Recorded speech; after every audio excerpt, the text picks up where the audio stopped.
Thank you. Welcome to the open meeting of the regular meeting of the Talawanda City School District Board of Education, Thursday, December 19th, 2024.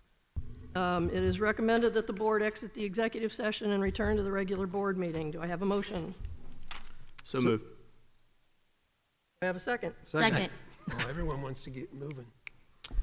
Ms. Tefelsky, or discussion, questions? Ms. Tefelsky, please call the roll. Mr. Wyatt. Yes. Mr. Otto. Yes. Mrs. King. Yes. Mr. Mead. Yes. Dr. Howard. Yes.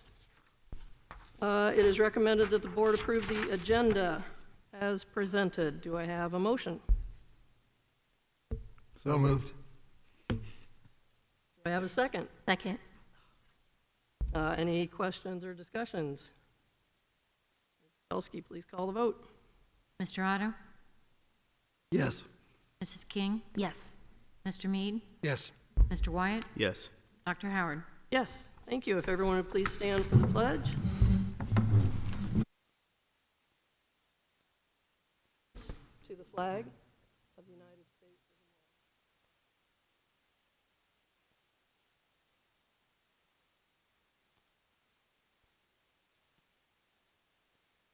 of America.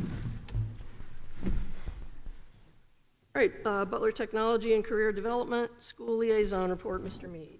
Keep this short. Butler Tech has started our superintendent search since our superintendent is retiring from being a superintendent at the end of the school year. The other thing at the Butler Tech board meeting on Tuesday night, we vote on a series of things just like you do here in personnel. And looking over them, we're voting we give stipends to teachers when they do overnights with students. And I looked at the list closely, and our Talawanda FFA is a very active group. I approved for Ms. Kendall 8 trips with students, totaling 12 nights, including taking students to a plant systems conference in Orlando, Florida for 5 nights. So I'm checking out to see if they need a board person to go with them to help chaperone that trip. But I thought that showed just a lot of activity from our FFA. And then Ms. Roberts, we approved for 5 different trips, a total of 6 nights. Unfortunately for her, all of those are in Ohio. But I think what it shows is the awesome learning experiences that Butler Tech helps provide our Talawanda FFA students. Thank you. Student Achievement Academic Liaison Report, Mrs. King. Okay, well, I'm going to start with Bogan. Lots of great things this month, all of our schools. Bogan's 5th grade students hosted their entrepreneur fair last week and earned over $4,000, which is a school record. Thank you to the families, community members, and Bogan 5th grade team for all their support in making this possible. We also took the map reading and math test in December. Team, all are welcome. Every student and staff member decorated a figure to represent themselves, creating a beautiful and inclusive display. These decorated people will be showcased in our hallways, ready to greet everyone when they return from break. Our 2nd grade students wowed us with an incredible concert performance. They sang their hearts out, leaving the audience in awe. Congratulations to our talented students and the staff who made this concert such a memorable event. We'd like to take a moment to celebrate the incredible career of Ms. Sue, who will have her last day at Marshall tomorrow after dedicating 25 wonderful years to Talawanda. Throughout her career, Ms. Sue has touched the lives of countless students, families, and colleagues with her unwavering kindness, passion for education, and commitment to excellence. Please join us in congratulating Ms. Sue on reaching this incredible milestone. While we will deeply miss her presence at the front desk, we are thrilled for her to begin her new chapter. On to THS, the high school. Our youth initiative team made a difference in the THS community by helping with leaf pickup. We're thrilled to announce a new partnership with Miami University's Humanitarian Youth Preparation for Electronics program, also known as HYPE. Throughout this collaboration, THS received 20 computers that will be gifted to senior students in need. Mr. Cadill's anthropology class had an enriching visit to the Sunwatch Indian Village in Dayton, gaining hands-on insight into early indigenous cultures. Mr. Davies showcased THS's commitment to advocacy by testifying before the Ohio Senate Judiciary Committee in support of an anti-vaping legislation. Leadership was celebrated as students were recognized on the PBIS committee bulletin board for their outstanding contributions.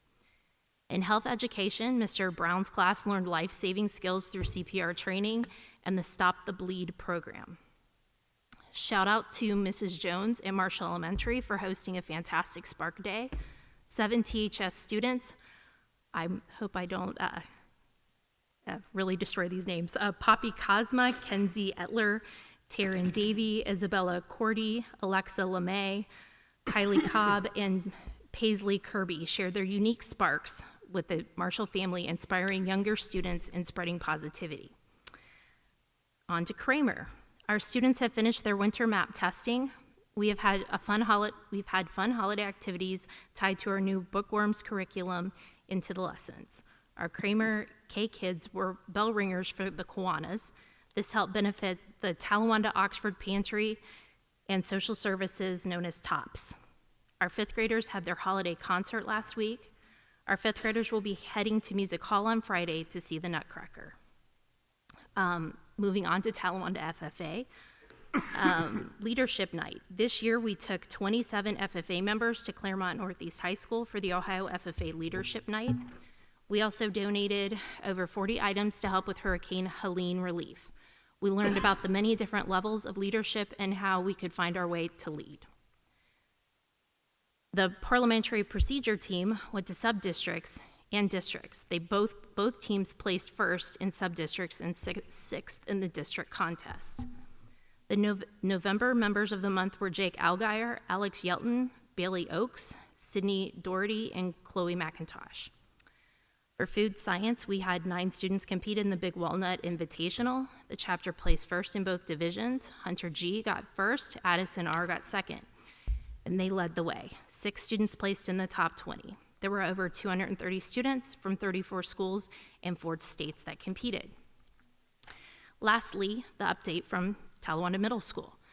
Braves Bucks Day is this Friday, and 386 students chose to spend their hard-earned bucks to attend fun activities like cookie decorating, gym time, ornament painting, and even an outdoor Sasquatch hunt with their teachers. Students earn Brave Bucks by earning good grades, having good behavior, and being kind. The students have chosen to spend their bucks at the Brave Shop, which is open periodically throughout the month, or have saved them to purchase items today at the Brave Bazaar to purchase gifts for their family. So far this year, TMS teachers have emailed parents with 1,194 positive referrals, in addition to handing out thousands of Braves bucks. We lift our kids up whenever we can.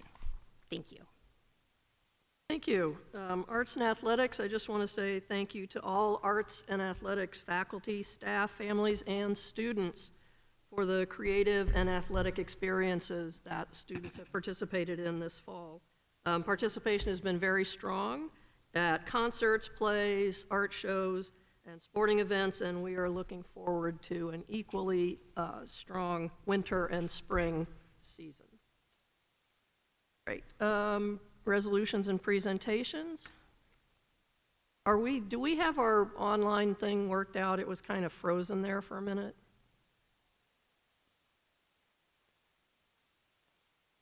Yeah, I've got mine on, but I think theirs are.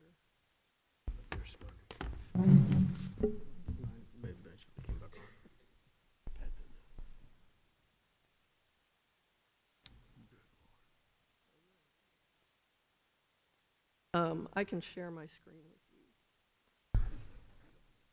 I got mine. Do you have anything down there, Dawn? Yeah, I got mine working. All right, thank you. All right, our Best Buddies chapter presentation.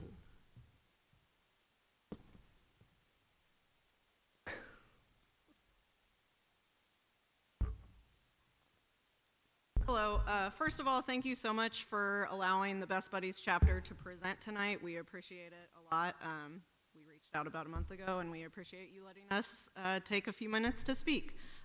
So before we start talking about what Talawanda High School Best Buddies does, I'm Ashley Sammons. I'm an English teacher at Talawanda High School, but I'm also the faculty advisor for Best Buddies. And far as I can recall, I've been that for about 7 years or so. Our chapter president this year is Krupa Patel. Our vice president is Dominic Parigi, and our buddy director this year is Dylan Carroll. So just a little bit about what Best Buddies is. I usually start off by saying it is not just an organization at Talawanda.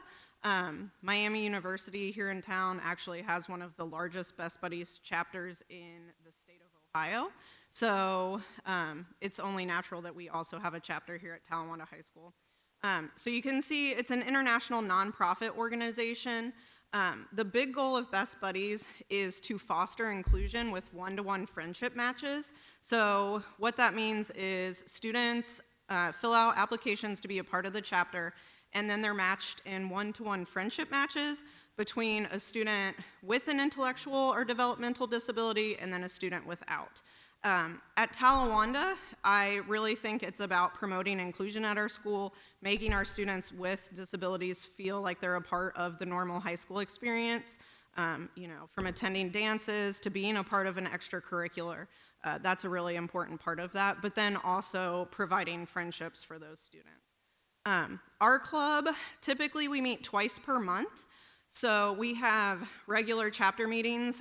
Some of our chapter meetings are after school. We're really lucky because we have tutorial at the high school, and that allows us to meet during the school day as well, which is great for students that might not otherwise be able to be in the chapter because of transportation issues or like other extra curriculars that are after school. So that's really expanded our chapter as well. We participate in lots of school-wide events. This picture here is Krupa and Dom and another of our members at the middle school Fall Fest. We pass out candy at the Trunk or Treat event. We participate in the Cincinnati Friendship Walk, which takes place in the spring at Markham Park. We'll talk about that a little bit later. And then we also always have a yearly spring social. And then we've done other service projects. We had a really successful cereal drive for Tops, and every March is Disability Awareness Month and Best Buddies Month. So we participate in a campaign called Spread the Word, where we encourage students to sign a pledge that says they will no longer use the R word in describing someone with a disability. And we usually have, 200 plus signatures that sign up to do that.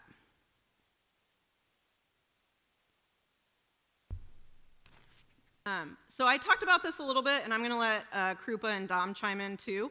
But this year at Talawanda, we have 11 friendship matches. Honestly, our biggest issue is that we have more students that want to be in friendship matches than we can make because our friendship matches do require a student with a disability, which is not a bad problem to have lots of students interested in forming these year-long and sometimes lifelong friendships. We also have 57 total members because you can join Best Buddies even if you aren't matched with a buddy. And one great thing about our club, we always welcome new members, so we always have new members trickling in, checking us out, seeing what we're about. So I'm going to let Krupa and Dom talk about what their experience has been with being matched with someone with a disability. Yeah, so basically, my best buddy, his name is Isaiah, and I see him pretty much every day whenever I have the opportunity to. But it's really special when they come to those meetings twice a month because I really do see that they all enjoy that, especially people that I'm not even best buddies with, and that includes everybody in the club. It's just really special to see everybody gather and have fun activities go on. My name is Amaryllis, and we've been buddies for 2 years. And to me, I think having a one-on-one buddy match is really special because just seeing that her in the hallway and just waving and saying, "Hi, Amaryllis," really brightens her day. And we're both really talkative people, so we get along. And I see her every single meeting, and then just sometimes when she's coming into classes, doing things with Miss George's room. And I will add about the friendship matches. These are pictures of 4 of our friendship matches this year. I would say this has been one of our most successful years. The students really get along and really bond. The third picture is of a student, TJ, and he actually just graduated. And and he was matched with Bridget for 3 years. So they have a really special bond. Bridget came to his graduation party, and there were a lot of tears to see him go, but we're gonna bring him back for our spring social so that they can see each other again. So the friendship matches to me is the most important part. So just a little bit about, I talked about this a little bit, but these are just some pictures of some of the events. You can see we passed out candy at the FCCLA trunk or treat. This is our chapter picture from last year in the lower right-hand corner. One also really awesome opportunity that we get each year is Miami University actually hosts a Best Buddies Ball that's completely sponsored by Hanover Reserve. They're a great partner for Best Buddies. Dylan actually works at Hanover Reserve. So they invite some of our chapter to this big event, and it is a wonderful time. So you can see our students in the middle there that went to that event. And then the lower left is just one of our meetings. We had a December cookie celebration. So I'm gonna let Dylan talk about some of the things he likes about Best Buddies. Don't be nervous, you've got this. My name is Dylan, and my buddy is Jacqueline. Okay, yeah, your buddy's. And the dance. Okay, you like the dance the Yeah. best? Okay, all right. Anything else about Best Buddies that you like? Okay, he likes his buddy and the dances. That's perfect. All right, so our big event, we kind of put on a smaller version of what Miami Best Buddies does with Hanover Reserve. We always have a spring social. We plan this in the spring because it's right between the winter and spring sports season, so we're able to use our gym.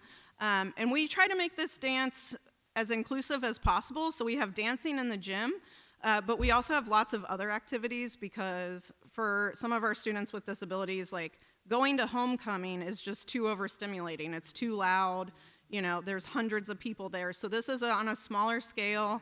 All the clubs get involved. You can see students doing watercolors. There were students making different crafts. We set up which is really fun. And it's just a great way to celebrate our students with disabilities, to kick off Best Buddies Awareness Month, and we always like it. And Dylan, you say this is one of your favorites? The dance, okay. You also really like the Best Buddies Ball at Hanover Reserve, right? Okay. All right, and then I also talked about this a little bit, and I'm gonna let Krupa talk about the Best Buddies Cincinnati Friendship Walk as well. One of the great things is Best Buddies Ohio oversees our chapter, so we communicate with them a lot. And they put on a walk in Cleveland, Columbus, and Cincinnati. And for the past 2 years, they have asked our chapter to send a buddy match to kick off the ceremonies and speak at the event. So 2 years ago, the president, Jordan, spoke about her experiences with Best Buddies with student Amaryllis. And then last year, Krupa attended and was able to speak with our former member, Ray, about how important Best Buddies is in their lives and what it looks like at Talawanda. So I'm gonna let Krupa talk about the Friendship Walk a little bit. So I attended the Friendship Walk last year, and I got to give a speech there with Ray. And we talked a lot about friendship and inclusion, because Best Buddies' motto is friendship and inclusion. And so we talked about how Best Buddies has positively affected our lives. And at the end of my speech, I talked a little bit about bringing up being a part of Best Buddies to other people and watching them light up, having that connection, because someone somewhere always knows someone that is a part of Best Buddies. And I got a shirt at the Friendship Walk, the one we're wearing in the picture, and almost every single time I go out in public wearing that shirt, I have someone come up to me and they're like, I love your shirt, I'm also a part of Best Buddies, or I know someone else a part of Best Buddies, and I think that's really special.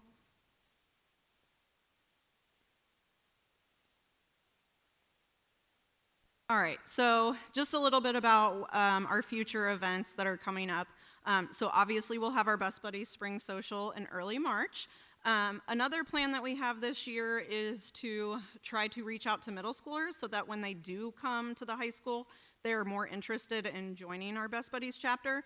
We do a really great job of getting juniors and seniors especially, I think it does take students time to warm up, and when you come to high school as a freshman, you're a little bit nervous to join new things. So we're planning to do presentations at the middle school. Our hope is to do one during their brave time, and then another one after school, so especially the 8th graders are interested in our chapter. And then we also have, and this is not us, this is like Best Buddies International, has a Best Buddies Leadership Conference that takes place in July, and they usually encourage our members to attend. So we've had different students attend in the past that conference as well.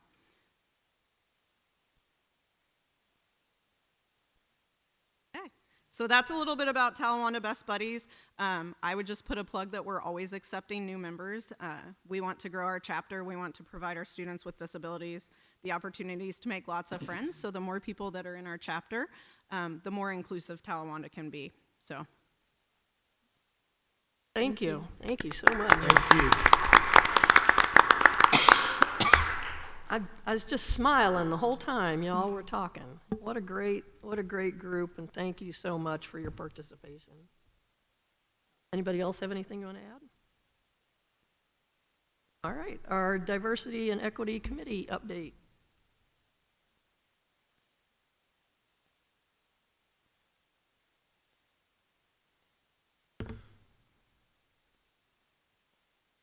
Well, my name is Brittany Hess. I'm one of the assistant principals at the high school. I'm Beth Arnis. I'm the Dean of Students at Talawanda Middle School. And we are the co-chairs of the Diversity and Equity Committee this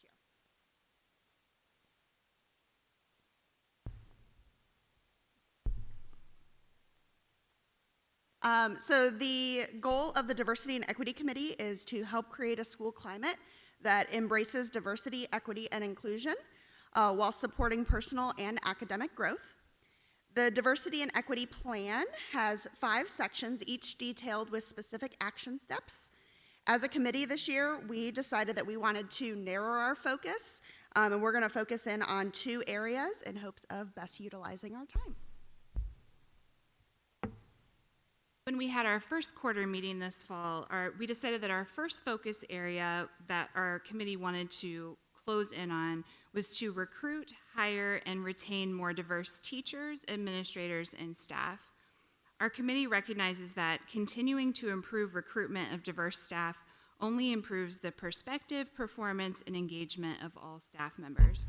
We felt this area was one important place to begin our work. We'll work with Mrs. Arney and Mr. Malone and the rest of the committee to begin what we feel like is the first important focus area. Our second focus area is from step 5, which is to foster student engagement with the diversity change process. The diversity change process is a strategic plan to promote diversity, equity, and inclusion by identifying areas of improvement, implementing initiatives, and progress monitoring to create a more diverse, equitable, and inclusive place of learning. We chose this area as one of our focus areas because it allows us to look at how the efforts that we're doing with our various stakeholder groups have a direct impact on our students. Our hope is to clearly identify each of those efforts and analyze what kind of impact it is having on our students, and then determine next steps from there. So we're going to meet once each quarter. For our immediate next steps, we'll review what is currently being done to recruit and hire and how that can be strengthened to make our hiring pool more diverse. In June 2024, Dr. Thoreau presented about positive referrals and discipline referrals in proportion to different segments of the student population. Our committee has proposed that we review those numbers more closely in the year ahead and begin to analyze the data, so we will do that. We'll also coordinate with teaching and learning to plan in-person staff diversity training for spring. Talawanda already has a number of online diversity trainings, but we're excited this year to work with Director Greg and our committee to offer face-to-face trainings that will also address diversity inclusion topics as well. And currently we have members from all of the TSD buildings and offices. We also have representation from many of our communities. However, as you can see, we are still looking for a member to represent Riley Township and Milford Township. So if you are someone that lives in one of those townships and you're interested in serving on the Diversity and Equity Committee, please feel free to reach out to one of us. Our next meeting will be at the end of January, where we'll start working on some of those action steps. Thank you very much. Thank you. Thank you for continuing with this work. We've been doing this for quite a while now. Anybody have any questions or comments? Thank you. Thank you.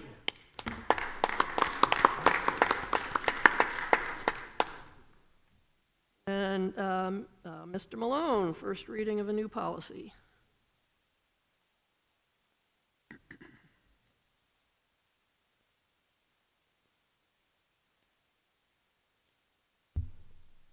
Good evening.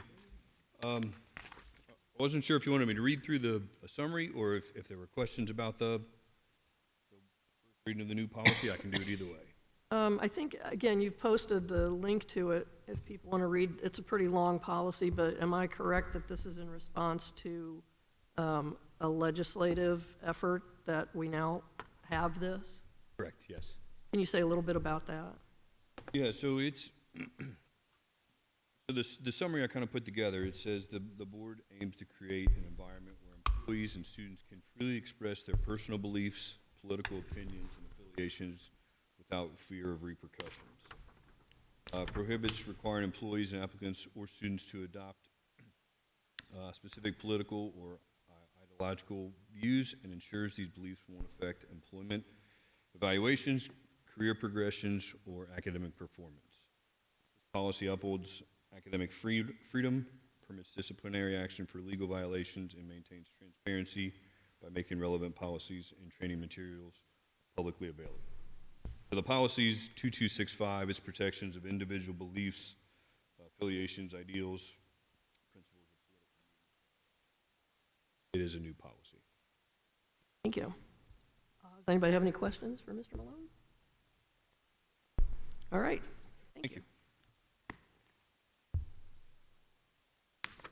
Moving on to public participation. Oh, yes, we should. Let's apply. Because it's his favorite thing to do. Moving on to public participation.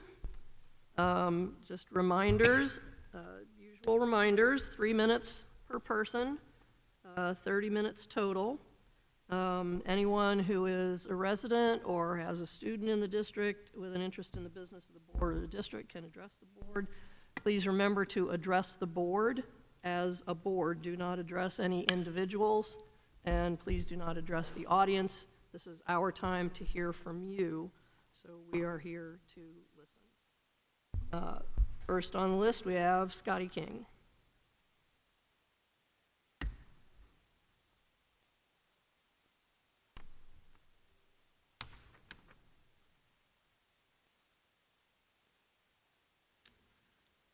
Scotty King, Darttown, Ohio.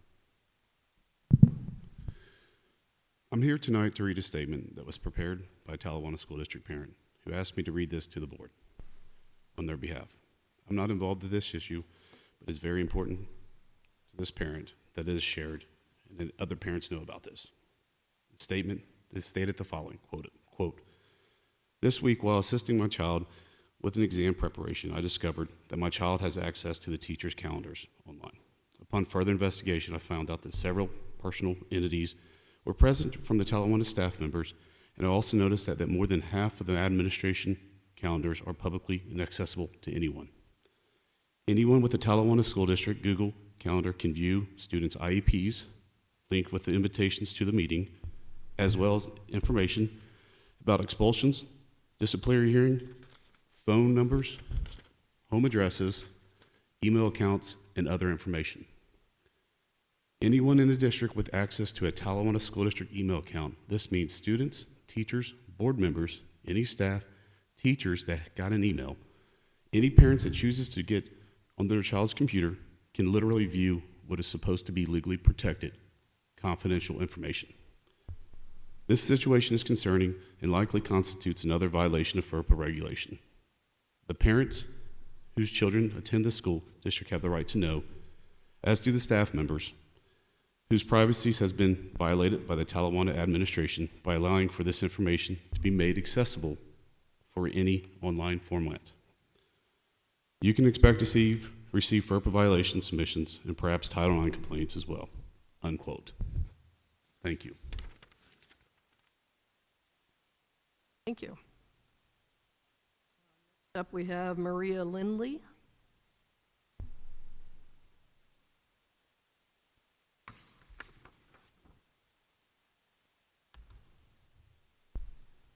Maria Lindley, Milford Township. Good evening. I'm excited to share some of the good things that are happening in our Bogan community. Woodland Manor Nursing Home has been a partner in our Bogan family for years.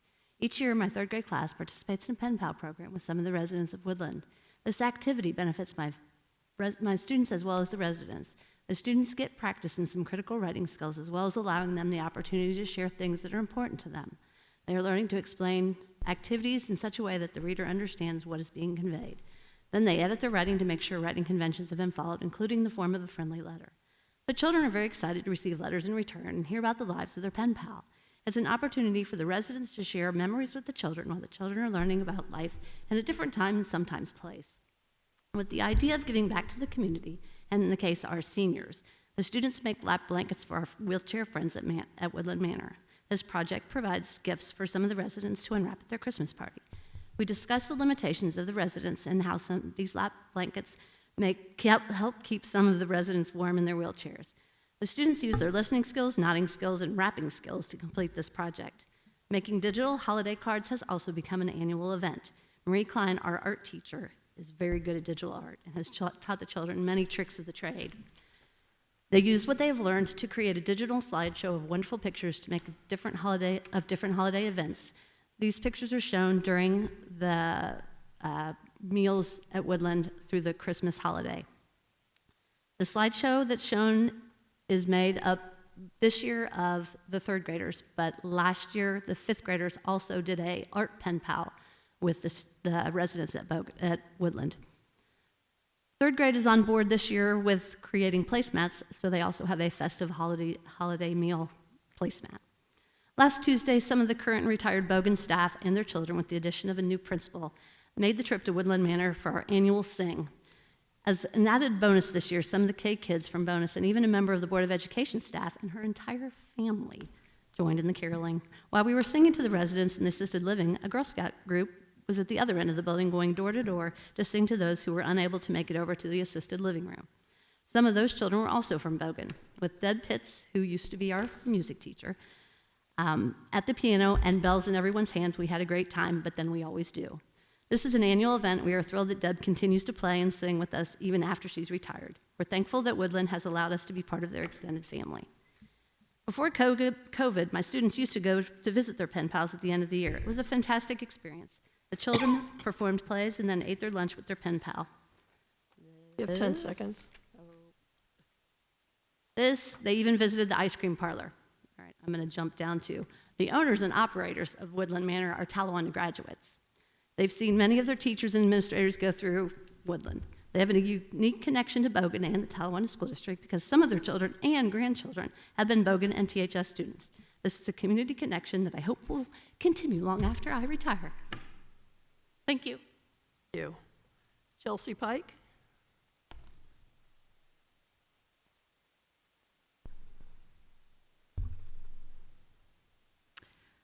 Hi, I'm Chelsea Pike. I'm the school social worker at Kramer.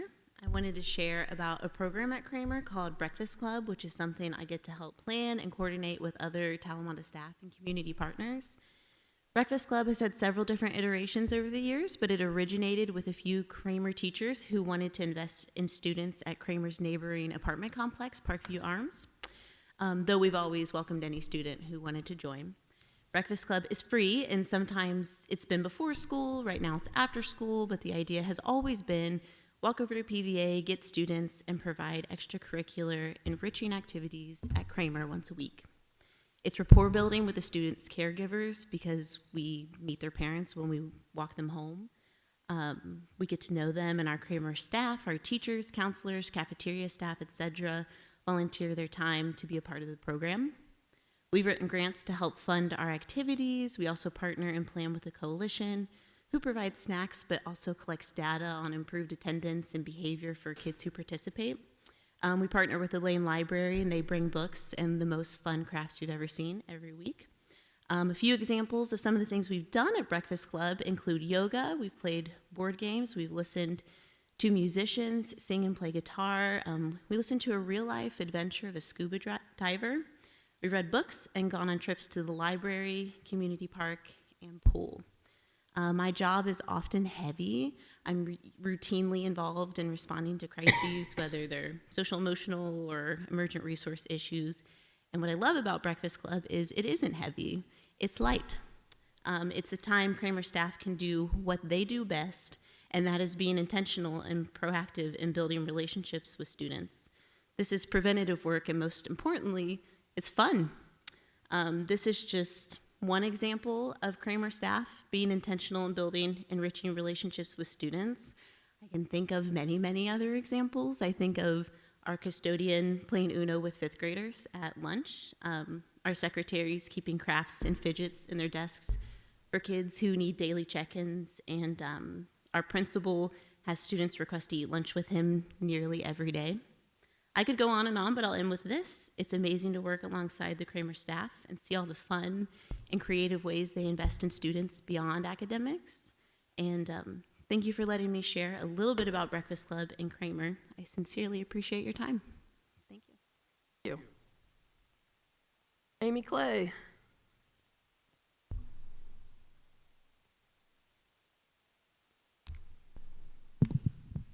Hi, my name is Amy Cogan-Clay. I am a fourth-generation Oxfordian, Talawanda graduate, and a proud mama of two Talawanda graduates. And I've had the privilege of teaching in this amazing district for 18 years. I started at the old Kramer as a paraprofessional in 2007, and after 8 years, found the job so compelling that I returned to school for my master's in licensure and began as an intervention specialist at the middle school 10 years ago. I never dreamed I would enjoy sixth graders so much, but to my surprise, I loved it. It's kind of a sweet spot. The kids are still young enough to be silly, but are starting to develop that well-honed sense of sarcasm. Every year came a wide-eyed, terrified new batch of students filled with fearsome tales of middle school. And by the end of day 2, still wide-eyed, but in disbelief at how much they love it. What made it wonderful is a sixth grade team. From the classroom teachers to the administrative staff, from the support staff to the custodians, all of them take care to place the students as their highest priority, and that is evident every single day. 3 years ago, I had the opportunity to transfer back home to Kramer, where I provide special education intervention to students in kindergarten, first grade, and second grade. Part of my job is pulling students in small groups to provide specially designed instruction in accordance with their IEP goals. And part of my job, my favorite part, is supporting students in accessing curriculum in their classrooms. So in all these years of working in intervention, I have the unique vantage point of being in many different classes with many different students. It is important to me to help them find success and build confidence wherever they can, as success is too often a precious commodity in their lives. My goal is for them to feel like they belong. And what I found is that I am far from alone in this. In every environment I've worked in, our district staff care for these students so much every single day. We are a team and a family working together for the success and well-being of every student every single day. And I am very, very proud and grateful to be part of the Talawanda community every single day. Thank you. Thank you. Jamie Corbin.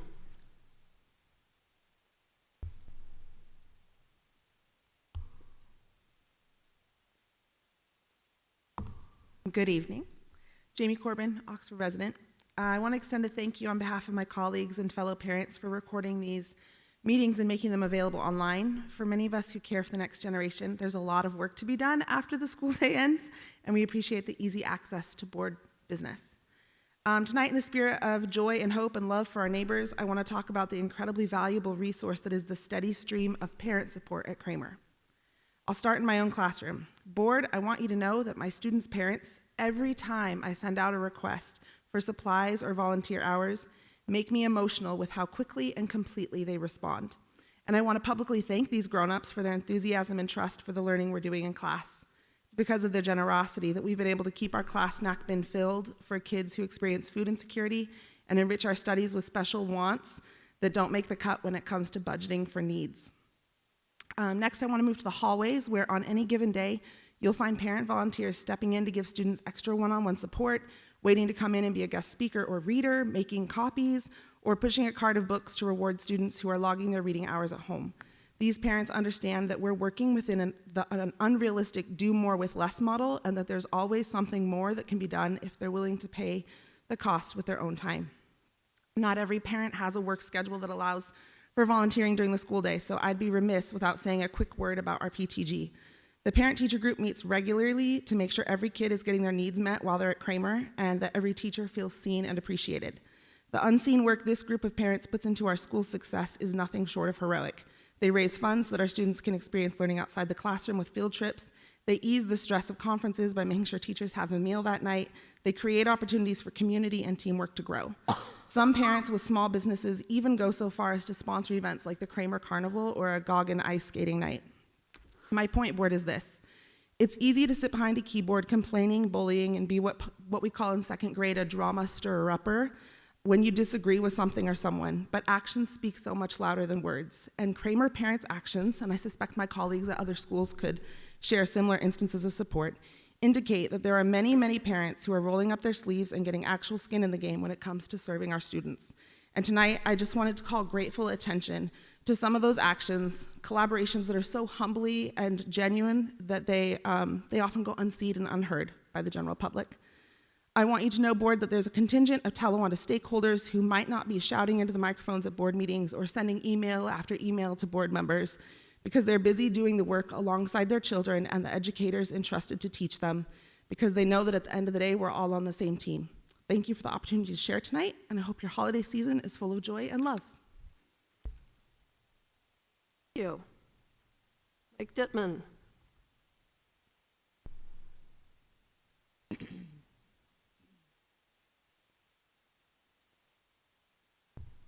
Good evening. Mike Dittman, Hanover Township. Just 2 years ago, the board put a levy on the ballot because Talawanda leadership stated the school needed more money to survive. The levy was soundly defeated, 65% against to 35% for the levy. Now with the windfall from the excessive property tax increases, Talawanda now has a favorable cash balance. Immediately, all the planned reductions were reinstated. Administrators were given raises, even though we had signed contracts in place. Busing, however, was not reinstated. Now, some of the same board members who failed to manage our funds in the past are calling for additional spending. It's amazing to me. This approach will again bring us to financial crisis. When will the Talawanda leadership team face reality and bring down costs? Talawanda continues to spend $16.66 to $27.41 per pupil per year more than the other similar students in this county. That means Talawanda spends $5 to $8 million more annually than similar districts with similar performance. So somehow those folks are able to get the job done with a whole lot less. And I keep asking you guys to figure out how they do it and do it here. Time for the board to do its job and control the budget now. Thank you. I hope you all have a very happy holiday season. Thank you. All right, moving on to the treasurer's report. Our blocking items 6A through F. That's approval of minutes, approval of appropriation, approval of gifts, approval of appropriation modifications, approval of then and now over 3,000, approval of the financial report for November 2024, and approval of an MOU for BCESE Union Day Therapeutic School. Do I have a motion? So moved. Do I have a second? Second. Discussion, questions?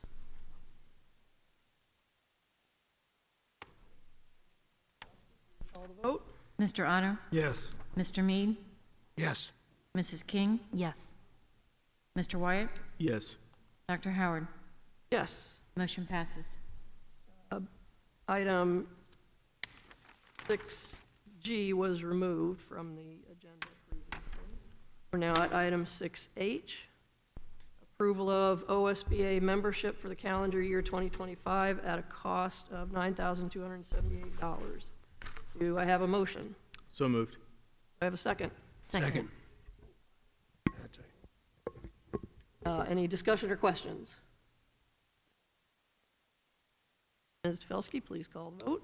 Mr. Wyatt? Yes. Mrs. King? Yes. Mr. Mead? Yes. Mr. Otto? Yes. Dr. Howard?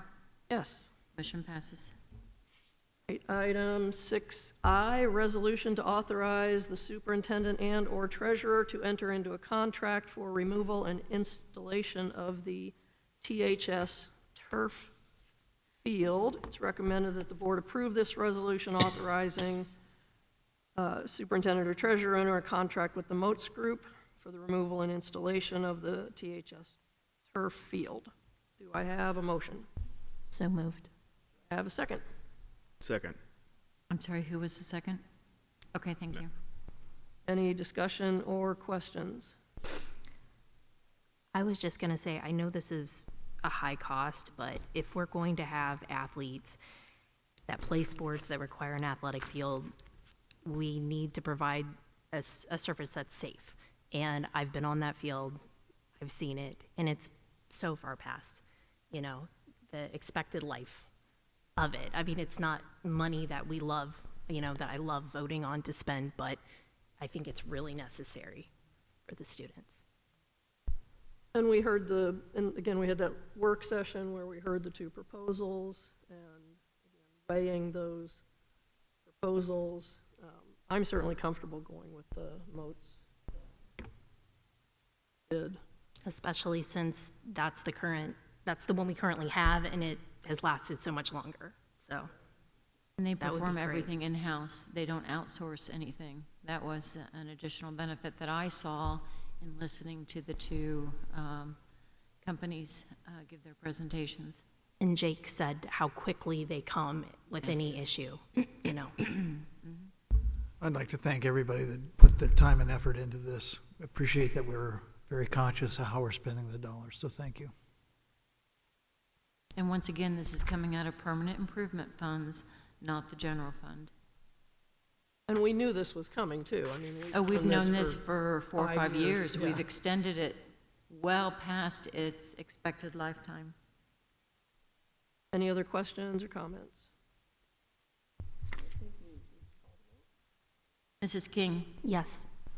Mr. Wyatt? Yes. Mr. Mead? Yes. Mr. Otto? Yes. Dr. Howard? Yes. Motion passes. Great. Do you have any informational items? I do not at this time. All right, moving on to the superintendent's report. We're going to be blocking items A through C. 7A1, acceptance of resignations of certified personnel. 7A2 is informational only. We don't actually have to vote on that. 7B1 is approval of limited employment non-teaching employee contracts. 7B2, approval to change classified staff contract that had been previously approved. 7B3, approval of substitute classified staff employees. 7C1, approval of supplemental contract. And that's all, yeah. So, do I have a motion to approve items 7A, 1 7B, 1, 2, and 3, and 7C, 1. So moved. I see there's a 4. Oh, I saw that there was a fourth one There's on a there, four, right. under 7C, 7C. 4. Wait, 7B. No, 7B, 7B. 4, sorry. Yeah, sorry, 7B4, sorry, that was added. 7B4, acceptance of resignation of classified employee. So a motion to approve 7A, 1, 7B, 1, 2, 3, and 4, and 7C, 1. So moved. Thank you. Do I have a second? Second. Discussion, questions? Ms. Pavelski, please call the vote. Mr. Otto? Yes. Mrs. King? Yes. Mr. Mead? Yes. Mr. Wyatt? Yes. Dr. Howard? Yes. Passes. All right, 7D, second reading of new, and approval of new policies, bylaws, and policy revisions. We went over these last month. There are a lot of them. It is recommended that the board approve at second reading the policies that were presented for first reading at the November 21st, 2024 board meeting. Do I have a motion? So moved. Do I have a second? Second. Any discussion or questions? Yeah, I know this includes a policy, I think it's 754004, that's what I wrote down, where all board members need to use their Talawanda email for all communications, and I know that'll make it easier than it was maybe 8 years ago when I started for those people that want to do public record requests to know they're getting everything they request. So I think that's a very good policy to help us remain transparent so that people can easily see what their government body is doing. And again, all of these recommendations for these policy changes come to us from Neola. These are not generated in-house, so they are in response to public or political policy or changes. Any other questions? All right, thank you. Ms. Pavelski, please call the vote. Mr. Wyatt? Yes. Mrs. King? Yes. Mr. Mead? Yes. Mr. Otto? Yes. Dr. Howard? Yes. Motion Thank you. passes. All right, Dr. Thoreau has a brief presentation here on communication protocols that we asked him to put together for us. So welcome, everybody. I know Matt's pulling up. There it goes right now. You can go to the second slide, Matt, please. So I was asked to present information on when do we typically communicate with our parents, community members, stakeholders. So I generated this list, which is also done based upon professional judgment, because there are times where we may judge that a communication may not be needed to be sent to everybody, might be needed to be sent to a board, might be needed to sent to a grade level or a building. But in here, typical communication that we do, whenever there's an emergency or there's a calamity day, if there's water, electricity, food that we can not provide food, we don't have phones, we typically take this into consideration and we will make a notification out. Because families may try to call into the building, and the phones just ring because they aren't working, the internet might be down, we can't operate if we don't have water, we can't operate if we have electricity issues, we can't operate if we have food issues. We also will communicate usually to those families that are impacted by an arrival or dismissal issue. That could be a bus breaking down, that could be a bus picking up late or delivering late, and we typically will call that building, or if we can get the bus students and have them call directly to their families to notify them, because we know that families are expecting them to arrive at school or to get home at a certain time, and they're not there. And I just talked about weather delays and closings and early dismissals.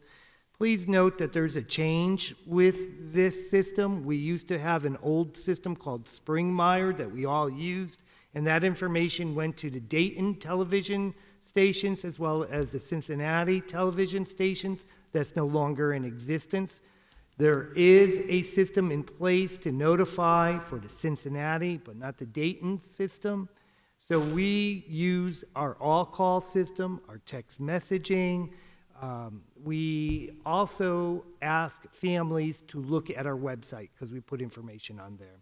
And I just talked about bus issues, breakdown, accidents, or medical emergencies. We've had students that get sick or have had seizures, and that has resulted in those buses arriving late to school or arriving late at home, and we make those type of communications. At the buildings, we also could have medical emergencies at the building that impacts the staff and students.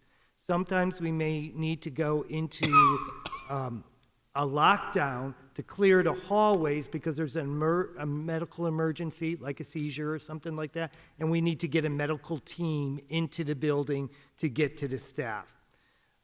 Some issues only pertain to certain areas or buildings or grade levels. So sometimes we will only communicate to those. And we also communicate safety issues. We don't always communicate safety drills and practices because we need to have those unannounced. There are some that are announced, but we also need unannounced so that we can get a true understanding if the drill's working or not. We do not communicate when there's not an impact to students' arrivals or dismissals or medical issues that don't impact students or staff. Or there's small changes to the schedule, such as the high school might have an assembly or the elementary might have an assembly. Or confidential information that is protected.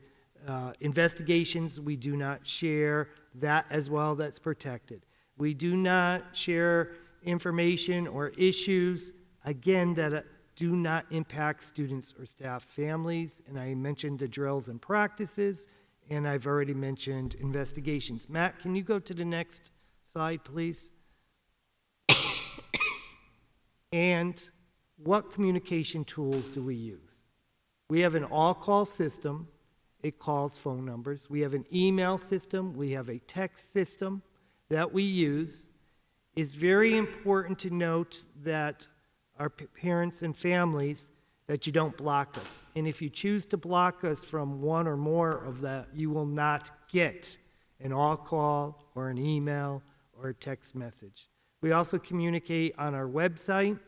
We communicate on our almost weekly e-news. I know during the summer and breaks we often might not have e-news, but there's lots of information from the buildings in particular. We communicate using our own building and district communication systems, which we have internal phone systems, email systems. And again, I talked about we possibly provide information on television stations. And I say possibly, again, not Dayton. I recommend that you don't count on the television stations, especially for calamity days, delays, or early dismissals. Again, our all-call system and our website are the best place, or you can call us. I will also note and tell us that we typically try to make the first call if we're going to delay or close by 5 in the morning, because our bus drivers are arriving at 5 in the morning and we're actually starting to pick up students or getting the buses out there early. And then I typically, if I'm unsure with it, we have a team that goes out on the roads, including Mike Sokol. If I'm unsure with the radar and looking at that, I might do a 2-hour delay and then do by 6, usually. If we need to close, we would close. We also use social media pages. Buildings have that. We also have a blog. Talawanda School District official sites are the best place to get communications from.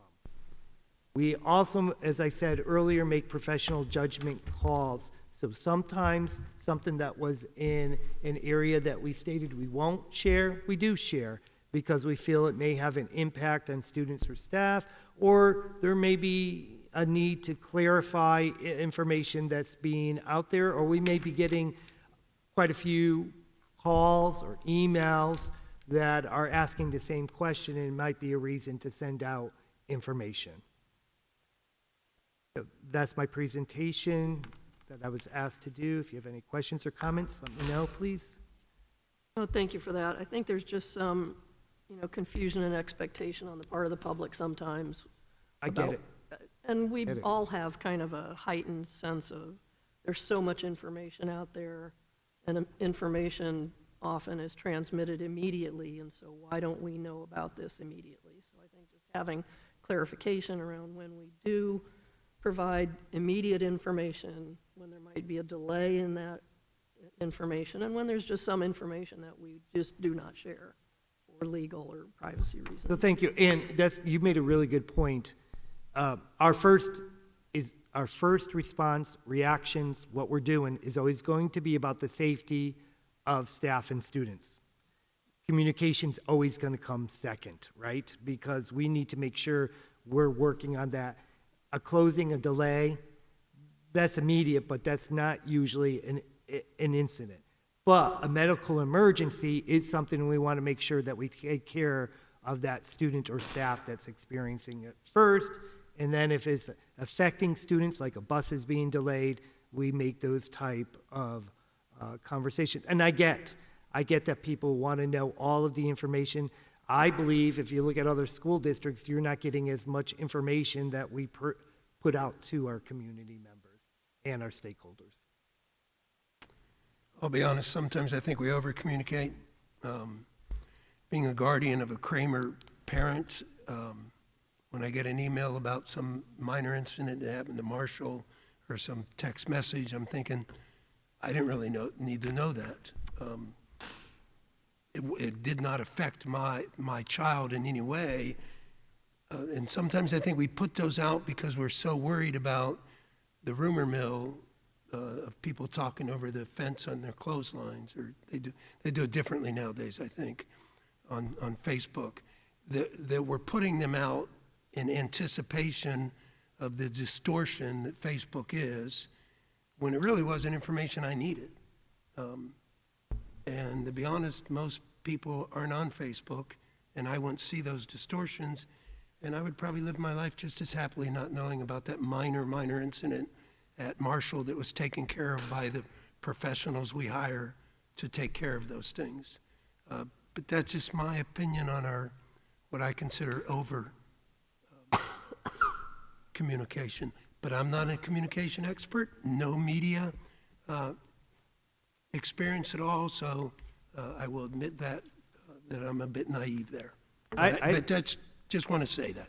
I want to appreciate that, and because I work for the board, and if the board would like me to change any of those communication procedures or policies, we absolutely can in the way we're doing it if we need to lower it. But I appreciate it because I understand that, because sometimes you're trying to get ahead of the information to not allow rumors to develop, but rumors They develop anyways. You get it out first, and they still distort it because they're in the business of distortion. And we have some people that want to know everything that's going on in the district, and they may have kids in every building or not, or somewhere's on there. So Right. I get that to that end, as well as you're saying there's information that's shared that really doesn't apply to you. I think over-communication is probably the best policy, as much communication as we can, because we have to also understand that we have different generations of parents now. And the younger generations expect to have pretty much immediate communication. Instant, I agree. Instant communication, and I'm 53, I kind of feel that way too, but definitely know parents in their 20s and 30s definitely believe that as quickly as possible, that's an expectation, so I think as much communication as possible is a good policy. Feedback as well. Great, thank you. 7F, possible staffing additions. This is in response to a question last month from Mr. Mead. Correct. So board member Mead asked me, what if, this doesn't mean this is happening, what if we the board allowed us to have, meaning leadership, superintendent, treasurer, our team, our staff, an additional approximately $400,000. If you were to bring back some areas, what would you bring back? So I will let you know there's lots of areas, there was lots of conversations, and these are the top areas that we talked about. This is only informational that I'm providing tonight, and I tried to stay within the $400,000 area. I did talk with the association. They were the executive committee, they were great in giving ideas. I talked with cabinet, leadership. So we had lots of input for it. Now, everybody would love to see, us bring back some other stuff too, but $400,000 seems like it goes a long way, but if you look at the list, it does not. So again, here are some of the areas that they focused in. Looking at bringing back a title teacher, we have requirements now for the third grade English language arts. If students are not passing with a score, it used to be in the 600s, now it's going to be 700. Those students can move on to fourth grade, to fifth grade, but if they still do not pass that test, they have to have high dosage tutoring. We used to provide tutoring or high dosage tutoring instruction for our grade 4 and 5 to help them. This is now also going to be a mandate that we have to do it, but it's something that we did in the past to help students, so it will have a bigger impact. We had considered about gifted, and I know people are thinking, why isn't gifted in there? Gifted's important. Here, there's nothing that says that gifted or anything else that's not on this list isn't important, but this grade 4, 5, and this title teacher will work with more students than the gifted. And again, it's not one or the other is better than the other. Middle school, looking at, we reduced our psychologists down to 4, bringing back a school psychologist specifically for the middle school. This will allow them to concentrate on SAP better because they will have a consistent person in there, as well as work through the interventions, the IEPs, 504s, all of that type of counseling that needs to be done. And then at the high school, again, high school would like to see a full-time counselor, but again, I'm trying to keep it within the $400,000. They're looking at possibly a half of a high school counselor. We have new requirements for our counselors and our high school with the Prepared for Success measures, which are going to require our counselors to collect more information and send it to the state, and it goes on our report card, and we're also going to be graded on that. That goes into effect, as well as there's always a need to provide more individualized counseling for students depending where they're going, college, employment, military, vocational school, or if they're having any type of issues within the school district to work on those levels. And then the next one is we are looking at possibly 2 elementary teachers to reduce classroom size. Right now, and it could change next year because this would not be this year, right now we would look at next year's 5th grade class possibly at Marshall and Bogan that are sitting around 27 students. It could change next year. We could lose students or get more students. That number can go either way for that.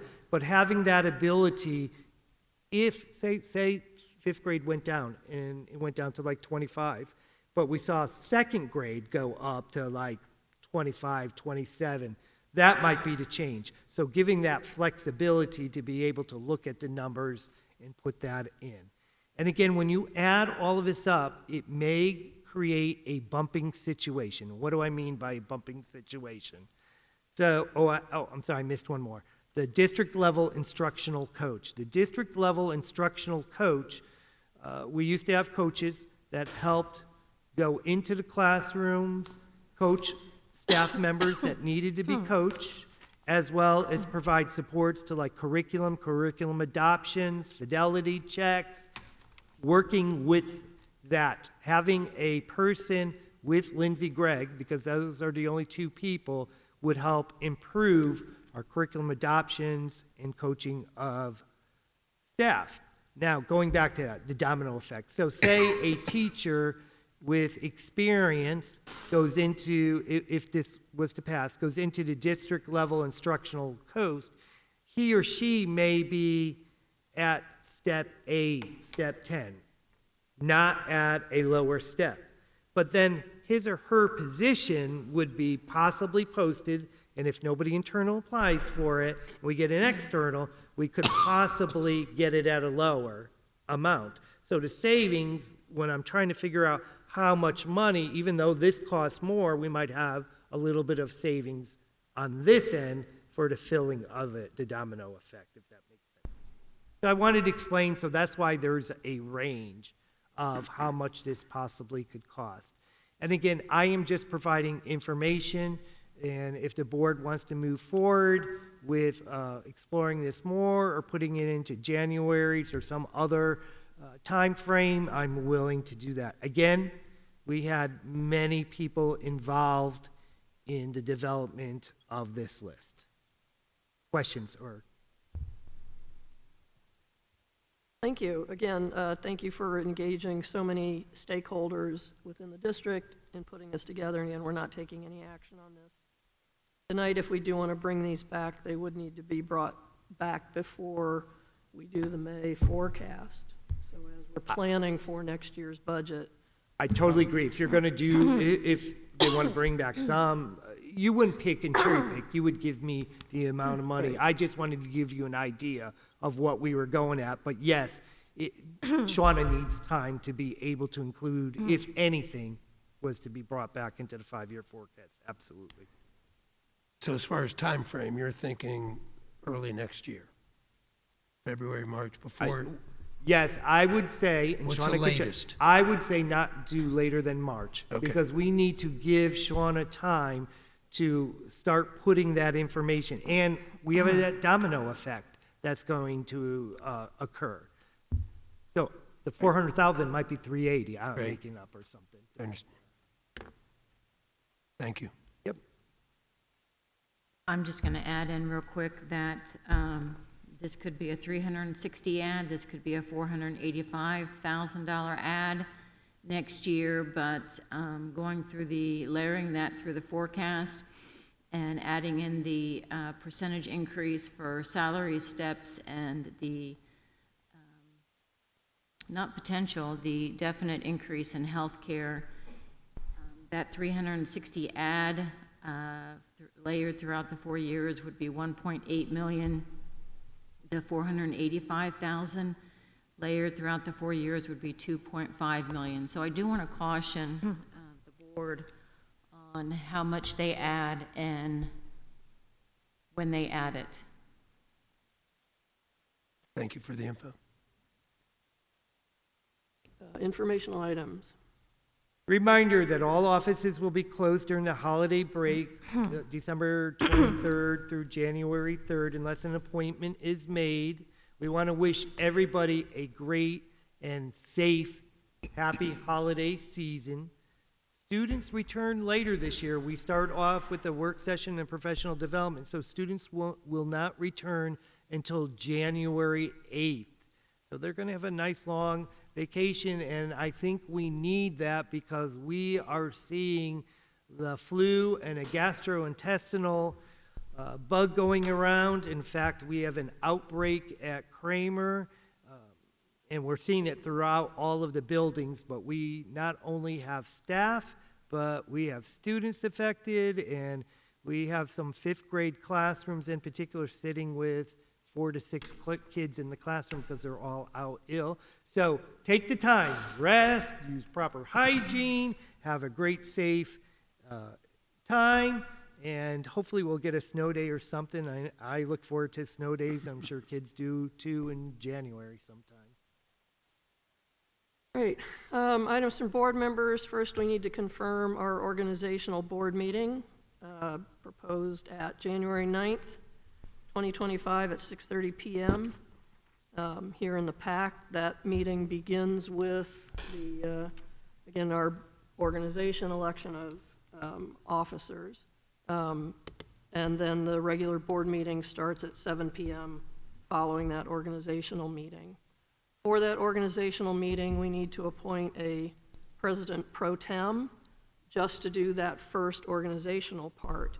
I would like to nominate Matt Wyatt to be president pro tem to serve that function. Does that require a second? I don't know, does that require? I can a second it if it does. I don't know. We can do a second, we can do a vote. If it's like the officers in January, if there's no other nominations, it's over. Okay. I mean, that's how the officers are chosen at the January meeting. Are there any other nominations? There you go. Congratulations, Matt. We'll give you the President script. I believe Pat wanted to do his OSBA report that he postponed from last month. Right, so I went to the OSBA conference in Columbus before the last meeting. And one of the things board members try to do is give a little report so you know that we were up there learning a few things. The first reason, one of the most important reasons to go is there's a delegate assembly where the OSBA, a representative from each school district takes part in an assembly where we determine our legislative platform. What is it we're going to add to our legislative platform or subtract from it, which is what then our organization lobbies in the State House to accomplish. This year there's only 2 changes to that.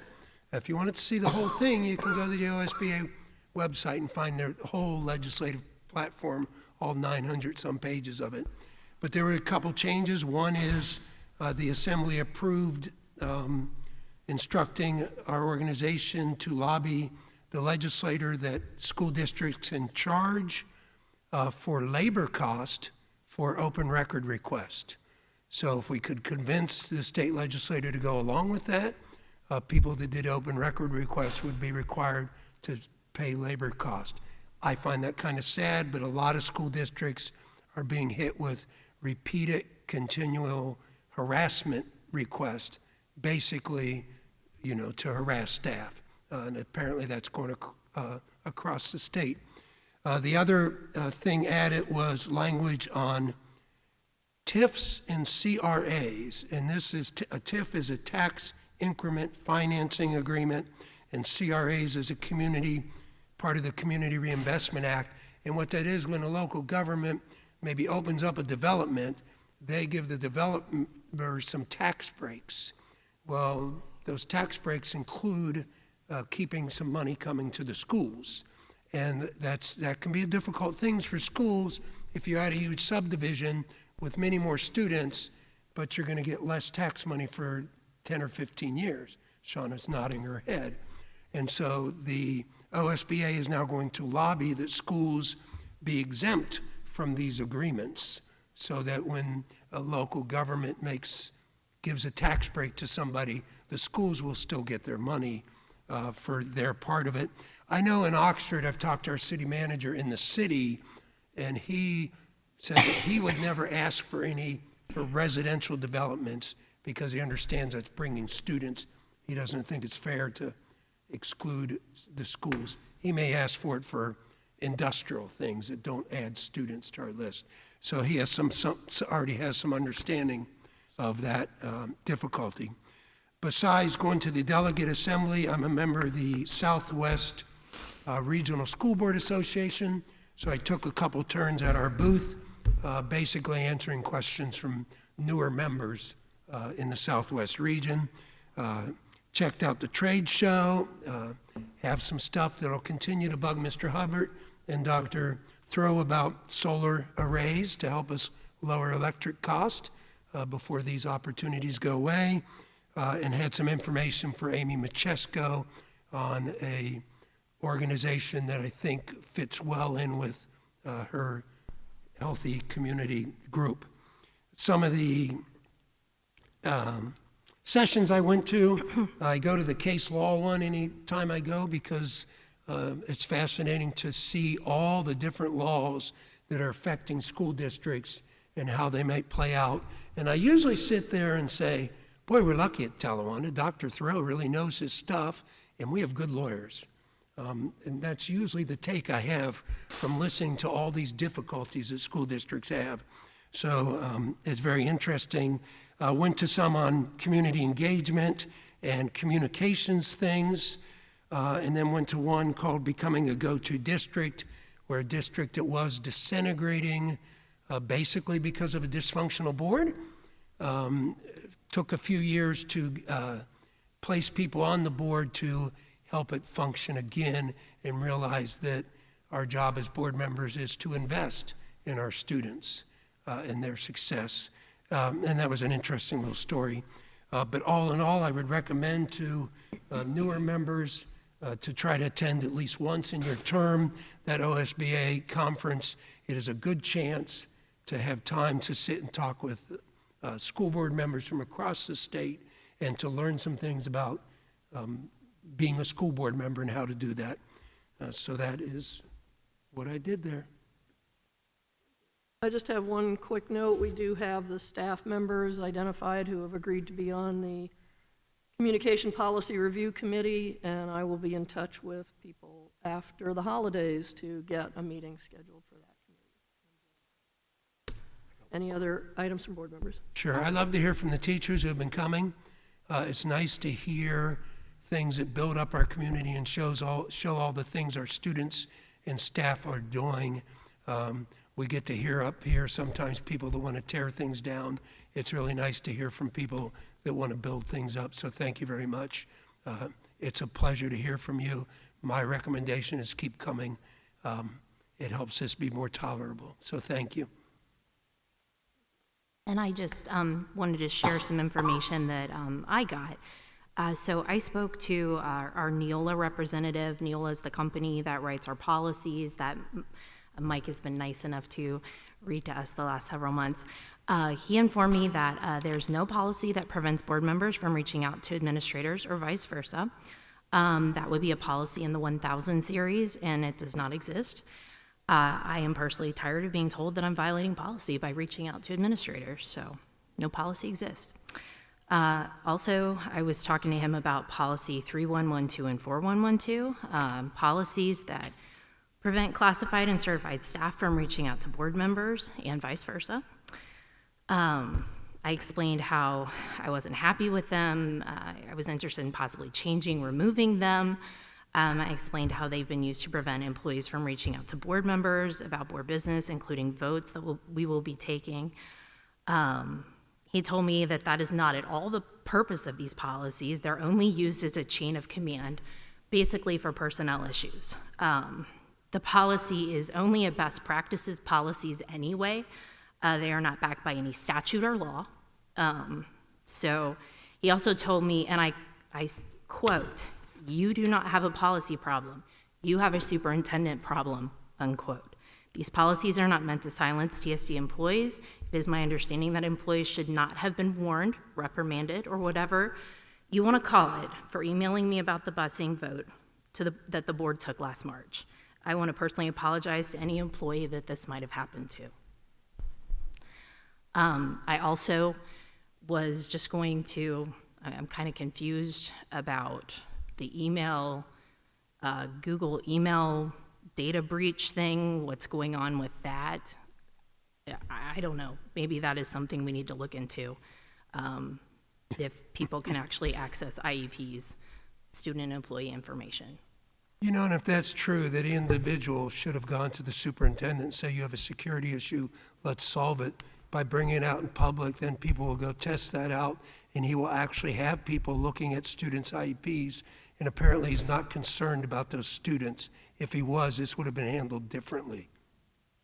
Well, let's turn that over to the superintendent and the administrative team to look into that. That is a legitimate concern. I've already written down, yes. Oh, already reached out. No, I wrote it down. Oh, wrote it down. All right.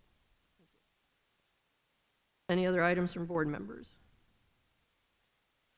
All right, future board events. Our next board meeting then is January 9th, 2025, with the organizational meeting at 6:30, followed by the regular meeting at 7 o'clock. Also, just a quick note, I forgot to mention, the reason that has to happen early in the month is because of state law that determines when boards have to have established their organizational structure for the year. Within the first 15 days. Within the first 15 days, so that meeting comes earlier in the month than typical. Also at that meeting, then, we will confirm meeting dates for the rest of 2025. Do I have a motion to adjourn? So moved. Do I have a second? Second. Thank you. Questions, discussion? Ms. Belsky, please call the vote. Mr. Wyatt? Yes. Mrs. King? Yes. Mr. Mead? Yes. Mr. Otto? Yes. Dr. Howard? Yes. Thank you, everyone. Have a safe trip home and happy holiday season.